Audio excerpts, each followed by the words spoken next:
ওম নমঃ শিৱায়। নমস্কাৰ বন্ধুসকল, দৈনিক ৰাশিফল ভিডিঅ'টোলৈ স্বাগতম জনাইছোঁ।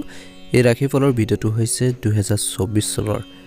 আজি হৈছে জানুৱাৰী মাহৰ 27 তাৰিখ। বন্ধুসকল, আজিৰ বিশেষ দিনটোলৈ আগবাঢ়িছোঁ আহক। আজি তিথি হ'ব কৃষ্ণা দ্বিতীয় তিথি, নক্ষত্ৰ হ'ব অশ্লেষা নক্ষত্ৰ, যুগ হ'ব আয়ুষ্মান যুগ। আজি কৰণ হ'ব তৈতিলকৰণ। আজি জন্ম ৰাশি হ'ব কৰ্কট ৰাশি। সূৰ্য উদয় হ'ব 6:13, সূৰ্যাস্ত সময় হ'ব 5:57। যদিহে আমাৰ এই চেনেলটোত প্ৰথমবাৰৰ বাবে চাইছে, চেনেলটো ছাবস্ক্ৰাইব কৰি দিবলৈ একেবাৰে নাপাহৰিব। আপোনালোকৰ দিনটো শুভ হওক। পলম নকৰি ৰাশিফল শিতানলৈ আগবাঢ়িছোঁ আহক। ৰাশিফল শিতানৰ প্ৰথম ৰাশিটো হৈছে, আজি ৰাশিফল ভিডিঅ' ইমান দীঘলীয়া নকৰোঁ, থুলমূল কথাখিনি আপোনালোকক জনাব বিচাৰিছোঁ।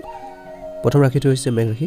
মেঘ ৰাশি জাতক জাতিকাসকলৰ আপোনালোকৰ বাবে বুদ্ধিমান ৰূপে কাম কৰাৰ দিন হ'ব। ব্যক্তিগত জগতখনৰ প্ৰতি আপোনালোকৰ সম্পূৰ্ণ আগ্ৰহ থাকিব। আপুনি শিক্ষানুষ্ঠানত যোগদান কৰিব। আপুনি আপোনালোকৰ দৈনন্দিন জীৱনত ফিটনেছ আৰু ব্যায়াম কৰিব লাগে, নহ'লে আপুনি কিছু শাৰীৰিক বিষত ভুগিব পাৰে। পৰিয়ালৰ সদস্যৰ পৰা আপুনি সম্পূৰ্ণ সহায় লাভ কৰিব। আপুনি আপোনালোকৰ জীৱনশৈলী উন্নত কৰিবলৈ চেষ্টা কৰিব। আপোনালোকৰ পৰিয়ালৰ সদস্যসকলে আপোনালোকৰ উন্নতি দেখি আনন্দিত হ'ব। যদি আপুনি চাকৰি সলনি কৰাৰ পৰিকল্পনা কৰিছিল, তেন্তে আপোনালোকৰ ইচ্ছা পূৰণ হ'ব পাৰে। ছাত্ৰ ছাত্ৰীসকলে কিছু প্ৰতিযোগিতাত অংশগ্ৰহণ কৰাৰ সুযোগ পাব। প্ৰেমত শুভ দেখা পোৱা গৈছে। স্বাস্থ্যৰ প্ৰতি ধ্যান ৰাখিব। আজিৰ দিনটো আপোনালোকৰ শুভ ৰং হ'ব হালধীয়া ৰং আৰু শুভ সংখ্যা হ'ব 9। যদি আমাৰ এই চেনেলটোত প্ৰথমবাৰৰ বাবে চাইছে, চেনেলটো ছাবস্ক্ৰাইব কৰি দিবলৈ নাপাহৰিব। বৃষ ৰাশি জাতক জাতিকাসকলৰ আজিৰ দিনটো শুভ দেখা পোৱা গৈছে। আজি আপোনালোকৰ বাবে আৰাম আৰু সুবিধাৰ বৃদ্ধি আনিবলৈ গৈ আছে। একেলগে থকা অনুভৱ আপোনালোকৰ মনত থাকিব। সকলোৰে লগত গুৰুত্বপূৰ্ণ কামত মনোনিৱেশ কৰি থাকিব লাগিব। আপুনি যেন ঘৰৰ মানুহখিনিৰ পৰা সম্পূৰ্ণ সুবিধা পাব, আৰ্থিক সুবিধা পাব। কোনো বিষয়ত জেদী আৰু খৰখেদাৰ প্ৰদৰ্শন নকৰিব, নহ'লে ই আপোনালোকৰ ক্ষতি কৰিব পাৰে। কৰ্মৰ ক্ষেত্ৰত কোনো কাম আন কাৰোবাৰ ওপৰত এৰি দিব নালাগে, নহ'লে তাত ভুল হোৱাৰ যথেষ্ট সম্ভাৱনা দেখা পোৱা গৈছে।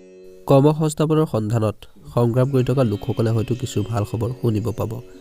যদি দীৰ্ঘদিন ধৰি পাৰিবাৰিক কাজিয়া চলি আছে, তেন্তে সেই কাজিয়াবোৰ নাইকিয়া হোৱাৰ দিশত আগবাঢ়িব। প্ৰেমত শুভ। ছাত্ৰ ছাত্ৰীসকলৰ ব্যস্ততাপূৰ্ণ দিন হ'ব। স্বাস্থ্যৰ প্ৰতি ধ্যান ৰাখিব। মছলাজাতীয় খাদ্যবোৰ এভইড কৰিব। শুভ ৰং হ'ব বগা ৰং আৰু শুভ সংখ্যা হ'ব 7। যদি আমাৰ এই চেনেলটোত একেবাৰে নতুন হয়, চেনেলটো ছাবস্ক্ৰাইব কৰি দিবলৈ নাপাহৰিব। এবাৰ হৈছে ৰাশিফল শিতানৰ অন্য এটা গুৰুত্বপূৰ্ণ ৰাশিলৈ, মিথুন ৰাশি। মিথুন ৰাশি জাতক জাতিকাসকলৰ আজিৰ দিনটো শুভ দেখা পোৱা গৈছে। আজি সামাজিক খণ্ডত কাম কৰাৰ লোকসকলৰ বাবে এটা ভাল দিন হ'বলৈ গৈ আছে। আপোনালোকৰ সন্মান বৃদ্ধি পাব। ভাই ভনীহঁতৰ লগত আপোনালোকৰ ঘনিষ্ঠতা বাঢ়িব। কিছুমান নতুন যোগাযোগৰ সুবিধা লাভ কৰিব। সহযোগিতাৰ অনুভূতি আপোনালোকৰ মনত থাকিব। আপোনাৰ কিছুমান ডাঙৰ লক্ষ্য হয়তো সম্পন্ন হ'ব পাৰে। আজি আপোনালোকৰ কৰ্মশৈলী প্ৰভাৱিত হ'ব। শিশুসকলক মূল্যবোধ আৰু পৰম্পৰা শিকাব। আপুনি আপোনালোকৰ কামৰ প্ৰশংসা কৰা দেখা পোৱা যাব বুলি কৈছে। আপোনালোকৰ কামৰ যি আপোনালোকক সুখী কৰি তুলিব। আপোনালোকৰ জীৱনসংগীৰ সৈতে চলি থকা সংঘাত কথা বতৰাৰ জৰিয়তে সমাধান কৰিবলৈ চেষ্টা কৰিব লাগে বা চেষ্টা কৰক, নহ'লে ই আপোনালোকৰ সম্পৰ্কক নষ্ট কৰিব পাৰে। প্ৰেমত ভুল বুজাবুজি হ'ব পাৰে। ছাত্ৰ ছাত্ৰীসকলৰ ব্যস্ততাপূৰ্ণ দিন হ'ব। শুভ ৰং হ'ব হালধীয়া ৰং আৰু শুভ সংখ্যা হ'ব 5। যদি আমাৰ এই চেনেলটোত প্ৰথমবাৰৰ বাবে চাইছে, চেনেলটো ছাবস্ক্ৰাইব কৰিবলৈ একেবাৰে নাপাহৰিব। এবাৰ আহিছোঁ ৰাশিফল শিতানৰ অন্য এটা গুৰুত্বপূৰ্ণ ৰাশিলৈ, কৰ্কট ৰাশি। ব্যৱসায়ত আজি আপোনালোকৰ বাবে এটা ভাল দিন হ'বলৈ গৈ আছে। আপোনজনক দিয়াৰ প্ৰতিশ্ৰুতি পালন কৰিব লাগিব। কিবা এটা শুভ অনুষ্ঠানত অংশগ্ৰহণ কৰাৰ সুযোগ পাব পাৰে। আপুনি আপোনালোকৰ পৰিয়ালৰ দায়িত্ব ভালদৰে পালন কৰিব আৰু মৰম আৰু সহযোগিতাৰ অনুভূতি আপোনালোকৰ মনত থাকিব। বিভিন্ন কামত আপুনি ভাল প্ৰদৰ্শন কৰিব পাৰিব। পূৰ্বপুৰুষৰ সম্পত্তিৰ লগত জড়িত বিষয়ত চকু কাণ খোলা ৰাখিব লাগিব। প্ৰেম জীৱন যাপন কৰাৰ ব্যক্তিসকলে বা জাতক জাতিকাসকলে নিজৰ সংগীৰ সৈতে লং ড্ৰাইভত যোৱাৰ পৰিকল্পনা কৰিব পাৰে। খৰখেদাকৈ কোনো কাম কৰাটো এৰাই চলিব লাগে, নহ'লে তাত ভুল হ'ব পাৰে। প্ৰেমত শুভ। আপোনালোকৰ বাবে শুভ ৰং হ'ব নীলা ৰং আৰু শুভ সংখ্যা হ'ব 5। যদি আমাৰ এই চেনেলটোত প্ৰথমবাৰৰ বাবে চাইছে, চেনেলটো ছাবস্ক্ৰাইব কৰি কাষতে থকা বেল আইকনটো দবাই দিবলৈ নাপাহৰিব। এইবাৰ আহিছোঁ সিংহ ৰাশি জাতক জাতিকাসকলৰ আজিৰ দিনটো শুভ দেখা পোৱা গৈছে। এক সুখৰ দিন হ'ব। কথা বতৰাত আৰু আচৰণত মিঠাই বজাই ৰাখক, অৰ্থাৎ মধুৰতা আনিবলৈ চেষ্টা কৰক। আপুনি হয়তো পৰিয়ালৰ কোনো সদস্যৰ পৰা চমকপ্ৰদ উপহাৰ লাভ কৰিব পাৰে। অবিবাহিত মানুহৰ জীৱনত আলহী টোকৰ মাৰিব পাৰে, অৰ্থাৎ কোনো জীৱনসংগী আহিব পাৰে। আপুনি সৃষ্টিশীল কামৰ লগত জড়িত হ'ব। আপোনালোকৰ কামত বুদ্ধিমান ৰূপে আগবাঢ়ি গ'লে আপোনালোকৰ বাবে ভাল হ'ব। আপোনালোকৰ সুনাম সন্মান বাঢ়ি যোৱাৰ লগে লগে আপোনালোকৰ সুখৰ কোনো সীমা নাথাকিব। আপুনি আপোনালোকৰ ব্যৱসায়িক পৰিকল্পনা শিথিল কৰাটো এৰাই চলিব লাগে, নহ'লে আপোনালোকৰ ইয়াৰ বাবে অসুবিধা হ'ব পাৰে। প্ৰেমত ধৈৰ্যৰ প্ৰয়োজন আছে। বৈবাহিক জীৱনত খৰখেদাকৈ কোনো সিদ্ধান্ত নল'ব, আৱেগত সিদ্ধান্ত নল'ব। আজিৰ দিনটো ছাত্ৰ ছাত্ৰীসকলৰ ব্যস্ততাপূৰ্ণ দিন হ'ব। শুভ ৰং হ'ব হালধীয়া ৰং আৰু শুভ সংখ্যা হ'ব 2। যদি আমাৰ এই চেনেলটোত প্ৰথমবাৰৰ বাবে চাইছে, চেনেলটো ছাবস্ক্ৰাইব কৰি কাষতে থকা বেল আইকনটো দবাই দিবলৈ একেবাৰে নাপাহৰিব। কন্যা ৰাশি জাতক জাতিকাসকলৰ আজি দিনটো শুভ দেখা পোৱা গৈছে। আপোনালোকৰ বাবে ব্যয়বহুল দিন হ'ব। আৰ্থিক বিষয়ত সাৱধান হ'ব লাগিব, নহ'লে সমস্যাৰ সৃষ্টি হ'ব পাৰে। ব্যৱসায়ত যিকোনো চুক্তি অতি চিন্তাশীলভাৱে চূড়ান্ত কৰিব লাগিব। আপুনি বিচ্ছিন্নভাৱে লাভৰ সুযোগ পাই থাকিব, কিন্তু এইবোৰ চিনাক্ত কৰি সেইবোৰৰ পৰা কাম কৰিব লাগিব। সেইবোৰৰ ওপৰত আপুনি কিবা এটা ডাঙৰ লক্ষ্য দিশত অনুপ্ৰাণিত হৈ থাকিব। কিছুমান প্ৰভাৱশালী ব্যক্তিক লগ পাব। লেনদেনৰ সৈতে জড়িত বিষয়ত সাৱধান হ'ব লাগিব। আপোনালোকৰ বিষয়াসকলৰ পৰা আপুনি সম্পূৰ্ণ সমৰ্থন পাব। ব্যৱসায়ত ধৈৰ্যৰ প্ৰয়োজন আছে। প্ৰেম জীৱনত সমস্যাবোৰ সমাধান হ'ব। বৈবাহিক জীৱনত আনন্দৰ দিন বুলি কৈছে। ল'ৰা ছোৱালীক লৈ হেপী থাকিব। ছাত্ৰ ছাত্ৰীসকলে আজি পঢ়া শুনাৰ প্ৰতি মনোযোগ দিব লাগিব। কনফিউজন থাকিলে জনা শুনা বা শিক্ষকৰ পৰামৰ্শ ল'বলৈ নাপাহৰিব। শুভ ৰং হ'ব ৰঙা ৰং আৰু শুভ সংখ্যা হ'ব 6। যদি আমাৰ এই চেনেলটো নতুন হয়, ছাবস্ক্ৰাইব কৰিবলৈ একেবাৰে নাপাহৰিব। এবাৰ এই ৰাশিফল কেইটাৰ অন্য এটা গুৰুত্বপূৰ্ণ ৰাশিলৈ সেই ৰাশিটো হৈছে তুলা ৰাশি। জাতক জাতিকাসকলে আজি দিনটো শুভ দেখা পোৱা গৈছে। আজি আপোনালোকৰ বাবে দায়িত্বশীলভাৱে কাম কৰাৰ দিন হ'ব। কাৰোবাক সহায় কৰাৰ সুযোগ পালে কৰক বুলি কৈছে। আপোনালোকৰ কৰ্মৰ ক্ষেত্ৰত মানুহৰ আস্থা সহজে লাভ কৰিব পাৰিব। আপুনি নিজৰ লক্ষ্যত সম্পূৰ্ণ মনোনিৱেশ কৰিব লাগিব, তেতিয়াহে সেইটো সম্পূৰ্ণ হোৱাৰ যেন লাগিব। ঘৰৰ মানুহখিনিৰ পৰা আৰ্থিক সুবিধা পোৱাৰ সম্ভাৱনা দেখা পোৱা গৈছে। কিবা কামৰ বাবে হঠাতে ভ্ৰমণলৈ যাবলগীয়া হ'ব পাৰে। সন্তানক দিয়া যিকোনো প্ৰতিশ্ৰুতি পূৰণ কৰিব লাগিব। যদি আপুনি কোনো সম্পত্তি ক্ৰয় কৰাৰ কথা ভাবিছে, তেন্তে আপোনালোকৰ ইচ্ছা পূৰণ হ'ব পাৰে। প্ৰেমত ভুল বুজাবুজি হ'ব পাৰে। আজিৰ দিনটোত ছাত্ৰ ছাত্ৰীসকলৰ বাবে শুভ দেখা পোৱা গৈছে। স্বাস্থ্যৰ প্ৰতি ধ্যান ৰাখিব। শুভ ৰং হ'ব নীলা ৰং আৰু শুভ সংখ্যা হ'ব 7। যদি আমাৰ এই চেনেলটোত প্ৰথমবাৰৰ বাবে চাইছে, চেনেলটো ছাবস্ক্ৰাইব কৰি লগতে বেল আইকনটো দবাই দিবলৈ নাপাহৰিব। বৃশ্চিক ৰাশি জাতক জাতিকাসকলে আজিৰ দিনটো আপোনালোকৰ পদবী আৰু সুনামৰ বৃদ্ধি আনিবলৈ গৈ আছে। আপোনালোকৰ কোনো ইচ্ছা পূৰণ হ'লে আপোনালোকৰ সুখৰ কোনো সীমা নাথাকিব। ব্যৱসায়ত উৎখান পতন হ'ব। আজি নিজৰ দৈনন্দিন ৰুটিন বজাই ৰাখিব লাগে, নহ'লে সমস্যাৰ সৃষ্টি হ'ব পাৰে। যদি আপুনি ভ্ৰমণলৈ যোৱাৰ পৰিকল্পনা বা প্ৰস্তুতি চলাইছিল, তেন্তে আপোনালোকৰ বাবে ভাল হ'ব। আপোনালোকৰ ঘৰত আলহী অহাৰ বাবে আপোনালোকৰ ধনৰ খৰচ বৃদ্ধি পাব পাৰে। কিছুমান মনোৰঞ্জন অনুষ্ঠানত অংশগ্ৰহণ কৰিব পাৰে। আয় আৰু ব্যয়ৰ মাজত ভাৰসাম্য ৰক্ষা কৰিলে আপোনালোকৰ বাবে ভাল হ'ব। আপোনালোকৰ ল'ৰা ছোৱালীৰ ফালৰ পৰা হয়তো কিছু ভাল খবৰ শুনিব পাৰে। প্ৰেমত মিছআণ্ডাৰষ্টেণ্ডিং হ'ব পাৰে।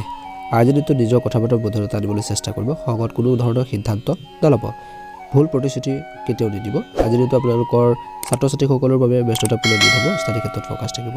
আপোনালোকৰ বাবে শুভ ৰং হ'ব সেউজীয়া ৰং আৰু শুভ সংখ্যা হ'ব 7। ধনুৰাশি জাতক জাতিকাসকলৰ কাৰ্যৰ ক্ষেত্ৰত আজি আপোনালোকৰ বাবে ভাল এটা দিন হ'বলৈ গৈ আছে। আপুনি জনকল্যাণমূলক কামত জড়িত হোৱাৰ সুযোগ পাব। ধৰ্মীয় কামৰ প্ৰতি আপোনালোকৰ যথেষ্ট আগ্ৰহ থাকিব। আপোনালোকৰ পৰা যথেষ্ট সমৰ্থন পাব। কোনো কামৰ নীতি আৰু নিয়মৰ সন্দৰ্ভত আপোনালোকৰ সমস্যাৰ সন্মুখীন হ'ব পাৰে। কৰ্মস্থলীত আপুনি কোৱাৰ যিকোনো কথাই আপোনালোকৰ চিনিয়ৰসকলে ভাল নাপাব পাৰে, গতিকে ধ্যান ৰাখিব। তেওঁ আপোনালোকৰ পৰা কিছু ডাঙৰ দায়িত্ব প্ৰত্যাহাৰ কৰিব পাৰে। আপোনালোকৰ বয়োজ্যেষ্ঠসকলৰ শিক্ষা আৰু উপদেশ পালন কৰিলে ভাল হ'ব। কোনো নতুন কাম হাতত লোৱাৰ পৰা বিৰত থাকিব লাগে। আজি দিনটোত ধৈৰ্য ধৰি আগবাঢ়িব লাগিব। প্ৰেমত ব্যস্ততাপূৰ্ণ দিন বুলি কৈছে। ইজনে সিজনৰ অনুভৱক বুজিব লাগিব বুলি কৈছে। সমস্যাবোৰ সমাধান কৰাৰ ক্ষেত্ৰত মনোনিৱেশ কৰিব। বৈবাহিক জীৱনত টকা পইচাৰ সমস্যাক লৈ কিছু মিছআণ্ডাৰষ্টেণ্ডিং বা ভুল বুজাবুজি হ'ব পাৰে, সম্ভাৱনা দেখা পোৱা গৈছে। ছাত্ৰ ছাত্ৰীসকলৰ ব্যস্ততাপূৰ্ণ দিন হ'ব। আপোনালোকৰ বাবে শুভ ৰং হ'ব বেগুনীয়া ৰং আৰু শুভ সংখ্যা হ'ব 7। যদি আমাৰ এই চেনেলটোত প্ৰথমবাৰৰ বাবে চাইছে, চেনেলটো ছাবস্ক্ৰাইব কৰি দিব। লাইক এটা কমেণ্ট এটা কৰিবলৈ একেবাৰে নাপাহৰিব। ওম নমঃ শিৱায়। এবাৰ আহিছোঁ ৰাশিফল শিতানৰ অন্য এটা গুৰুত্বপূৰ্ণ ৰাশিলৈ। সেই ৰাশিটো হৈছে মকৰ ৰাশি। মকৰ ৰাশি জাতক জাতিকাসকলৰ আজি দিনটো আৰ্থিক দৃষ্টিকোণৰ পৰা আজি আপোনালোকৰ বাবে এটা ভাল দিন হ'বলৈ গৈ আছে। ব্যৱসায়ত নিয়ন্ত্ৰণ বজাই ৰাখিব লাগিব। বন্ধু বান্ধৱীৰ পৰা যথেষ্ট সমৰ্থন পাব। ব্যক্তিগত কামত প্ৰভাৱ পৰিব। কিছুমান গুৰুত্বপূৰ্ণ আলোচনাত অংশগ্ৰহণ কৰাৰ সুযোগ পাব পাৰে। দলীয় কামৰ জৰিয়তে কাম কৰিলে যিকোনো কাম সময়মতে সম্পূৰ্ণ কৰিব পাৰিব। আপোনাৰ পিতৃ মাতৃৰ আশীৰ্বাদত আপোনালোকৰ যিকোনো বাকী থকা কাম আপোনালোকৰ সম্পূৰ্ণ কৰিব পাৰিব। ল'ৰা ছোৱালীৰ সংগত বিশেষ গুৰুত্ব দিব লাগিব, নহ'লে কোনো অন্যায় দিশে আগবাঢ়িব পাৰে। আজিৰ দিনটোত ল'ৰা ছোৱালীৰ সংগত বিশেষ গুৰুত্ব দিব লাগিব, নহ'লে কোনো অন্যায় দিশে আগবাঢ়িব পাৰে। দৈনন্দিন ধৰি বাকী থকা যিবোৰ কাম বা আপোনালোকৰ ৰৈ থকা কামখিনি আপোনালোকে সম্পূৰ্ণ কৰিবলৈ চেষ্টা কৰিব লাগে, নহ'লে আপোনাৰ বাবে সমস্যাৰ কাৰণ হৈ পৰিব পাৰে। গতিকে ধ্যান ৰাখিব লাগিব। আপোনালোকৰ বাবে শুভ ৰং হ'ব হালধীয়া ৰং আৰু শুভ সংখ্যা হ'ব 9 যদি আমাৰ এই চেনেলটোত প্ৰথমবাৰৰ বাবে চাইছে চেনেলটো ছাবস্ক্ৰাইব কৰি লগতে বেল আইকনটো দবাই দিবলৈ নাপাহৰিব এবাৰ হৈছে ৰাশিফল কিতাপৰ এটা গুৰুত্বপূৰ্ণ ৰাশি লৈ কুম্ভ ৰাশি জাতক জাতিকাসকলৰ আজি দিনটো আপোনালোকৰ বাবে অংশীদাৰিত্বৰে কিছু কাম কৰিবলৈ ভাল দিন বুলি কৈছে কিছুমান নতুন চুক্তিৰ সুবিধা পাব বন্ধু বান্ধৱী আৰু সহকৰ্মীসকলৰ পৰা আস্থা সহজে লাভ কৰিব পাৰিব কোনো চুক্তিত লৰালৰি কৰিব নালাগে আপোনালোকৰ সিদ্ধান্ত গ্ৰহণৰ ক্ষমতা আজি আপোনালোকৰ উপকৃত হ'ব বুলি কৈছে আৰু সকলোকে লগত লৈ যাবলৈ চেষ্টা কৰাত সফল হ'ব ভ্ৰমণৰ সময়ত কিছু গুৰুত্বপূৰ্ণ তথ্য পাব পাৰে যদি ছাত্ৰ ছাত্ৰীসকলে কোনো এক্সামৰ বাবে প্ৰস্তুতি চলাইছে তেনেহ'লে নিজৰ ষ্টাডি ক্ষেত্ৰত ফ'কাছ দিব লাগিব তেতিয়া এটা ভাল সফলতা অৰ্জন কৰিবলৈ সক্ষম হ'ব আপোনালোকৰ বাবে শুভ ৰং হ'ব বেঙুনীয়া ৰং আৰু শুভ সংখ্যা হ'ব 7 যদি আমাৰ এই চেনেলটোত প্ৰথমবাৰৰ বাবে চাইছে চেনেলটো ছাবস্ক্ৰাইব কৰি দিব আৰু লগতে বেল আইকনটো দবাই দিবলৈ নাপাহৰিব লাইক এটা কমেণ্ট এটা কৰি বন্ধুসকল ভিডিঅ'টো আগবঢ়াই দিব এবাৰ আহিছোঁ ৰাশিফল কিতাপৰ একেবাৰে শেষতো ৰাখি মীন ৰাশি জাতক জাতিকাসকলৰ আজি দিনটো কিছু জটিলতাৰে ভৰা দিন হ'বলৈ গৈ আছে কিন্তু ধৈৰ্য ধৰিব লাগিব আপোনালোকৰ স্বাস্থ্যৰ ক্ষেত্ৰত চলি থকা সমস্যাবোৰক আপুনি আওকাণ কৰিব নালাগে যদি আপুনি কোনো নতুন কাম কৰে তেন্তে তাত ৰিস্ক ল'বলগীয়া হ'ব পাৰে শিল্প ক্ষেত্ৰখনত বিশেষকৈ জড়িত সহকৰ্মীসকলৰ পৰা আপুনি সম্পূৰ্ণ সমৰ্থন পাব লাভ কৰিব বুলি কৈছে সমৰ্থন লাভ কৰিব আৰু ৰাজনীতিত কাম কৰা মানুহে হয়তো বা জাতক জাতিকাসকলে হয়তো নতুন পদ পাব পাৰে যদি আপুনি কোনো কামৰ বাবে চিন্তিত আছিল তেন্তে সেইটো সম্পূৰ্ণ কৰিব পাৰিব ছাত্ৰ ছাত্ৰীসকলে অন্য কামবোৰ এৰি পঢ়া শুনাত মনোনিৱেশ কৰিব লাগিব তেতিয়াহে পৰীক্ষাত ভাল এটা ফলাফল লাভ কৰিব পাৰিব প্ৰতিপক্ষৰ প্ৰতি সাৱধান হোৱাটো প্ৰয়োজন আপোনালোকৰ বাবে শুভ ৰং হ'ব সেউজীয়া ৰং আৰু শুভ সংখ্যা হ'ব 9 যদি আমাৰ এই চেনেলটোত প্ৰথমবাৰৰ বাবে চাইছে চেনেলটো ছাবস্ক্ৰাইব কৰি দিব ভিডিঅ'টো লাইক এটা কৰি দিব আৰু অনুগ্ৰহ কৰি কমেণ্ট বক্সত ওম নমঃ শিৱায় লিখিবলৈ একেবাৰে নাপাহৰিব আপোনালোকৰ দিনটো শুভ হওক আহি থকা দিনবোৰ সুন্দৰ পাৰ হওক তাৰে কামনা কৰি আজি গুৰুত্বপূৰ্ণ ৰাশিফল ভিডিঅ'টো ইমানে বন্ধুসকল আপোনালোকৰ সকলোৰে দিনটো শুভ হওক আহি থকা দিনবোৰ সুন্দৰ পাৰ হওক সদায় নিজৰ ওপৰত বিশ্বাস ৰাখিব আত্মবিশ্বাস ৰাখিব চেল্ফ কনফিডেন্স ৰাখিব নিজকে সফলতা লাভ কৰিবলৈ সক্ষম হ'ব অনুগ্ৰহ কৰি ভিডিঅ'টো শ্বেয়াৰ কৰি দিবলৈ নাপাহৰিব ধন্যবাদ ওম নমঃ শিৱায়